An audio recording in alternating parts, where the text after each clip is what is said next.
గ్రామాభివృద్ధి లక్ష్యంగా సర్పంచ్ అభ్యర్థిగా హుస్నాబాద్ మండలం పోతారం ఎస్ గ్రామానికి చెందిన బోయిని కనకతార నామినేషన్ ఇస్తారు. గ్రామ ప్రజల ఆశీర్వాదంతో పోటీ చేస్తున్నారని అన్నారు. ఎల్లవేళలా ప్రజలకు అందుబాటులో ఉండి గ్రామాభివృద్ధి లక్ష్యంగా పనిచేస్తారని, ప్రజలు ఒకసారి అవకాశం కల్పించాలని ఓటర్ మహాశయులను వేడుకుంటున్నారని అన్నారు. నా గ్రామ ప్రజలందరికీ నమస్కారము, పాదాభివందనము.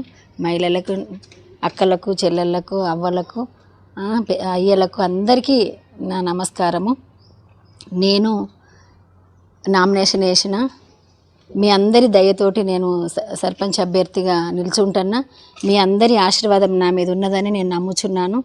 దయచేసి నన్ను అందరూ, ఒక పేద, నిరుపేద, దళిత కుటుంబం నుంచి వచ్చిన మహిళను, బోయిన కనకతారను మీరందరూ, గ్రామ ప్రజలందరూ నా మీద కనికరించి, నేను ఒక నాయకురాలుగా కాకుండా మీ సేవకురాలిగా ఎల్లవేళలా మీకు నేను 24 గంటలు తోడుగా, మీకు అండగా, ఏది కావాలన్నా ఆపతైనా సంపతైనా మీకు నేను ఎల్లవేళలా మీకు ఒక సేవకురాలిగా పనిచేస్తానికి పెద్దలందరికీ ముందు హామీ ఇస్తున్నాను. అదేవిధంగా నేను ఇప్పుడు ఒక్కదాన్ని గ్రౌండ్ వరకు కడప తిరిగితే ఒడ్డెరకాలని చూసుకుంటే ఎంత, మేము ఒకప్పుడు ఉమ్మడి కరీంనగర్ ఉన్నప్పుడు బట్టలు కుట్టినప్పుడు ఆ మంతిని, మాదేపుర, అటు ట్రైబల్ ఏరియా ఎట్లుండెనో ఆ రకంగా ఒడ్డెరకాలని ఉంది.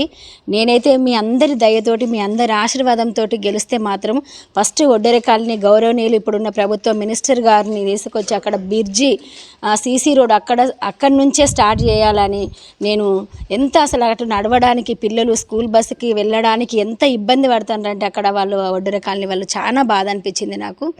ఇంకా కూడా ఈ రోజులలో కూడా ఇంత ఘోరంగా ఉన్నారా అన్నట్టుగా. ఇంకా ఇప్పుడే అట్లుంటే వర్షాకాలం ఎంత, ఎన్ని జ్వరాలు, వైరల్ ఫీవర్ ఎన్ని ఉంటాయి అని బాధ అనిపించింది. నేను అందరితోటి మాట్లాడినప్పుడు కూడా మీ అందరి దయతోటి నేను నన్ను సర్పంచ్గా నిలబెడితే మాత్రం ఫస్ట్ ఒడ్డెరకాలనితోటి గౌరవనీయులు మినిస్టర్ గారితో తీసుకొచ్చి అక్కడ వాళ్ళ బాధను వాళ్ళని చూయించి నేను అక్కడి నుంచే పని స్టార్ట్ చేస్తాను విలేజ్లో, గ్రామంలో.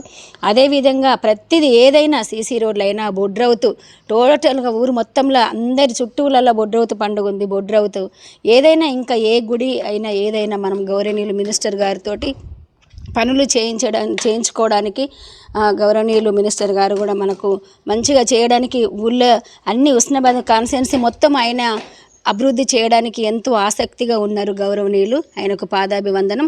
అది మనం వినియోగించుకోవాలని, దానికి నన్ను సేవకురాలిగా వాడుకోవాలని మీ అందరికీ నమస్కారం చెల్లిస్తున్నాను. నా కుటుంబం తరపున, నా తరపున మీకు పాదాభివందనం తెలియజేస్తున్నాను. నన్ను దీవించి ఆశీర్వదించి నన్ను సర్పంచ్గా గెలిపించగలరని కోరుచున్నాను.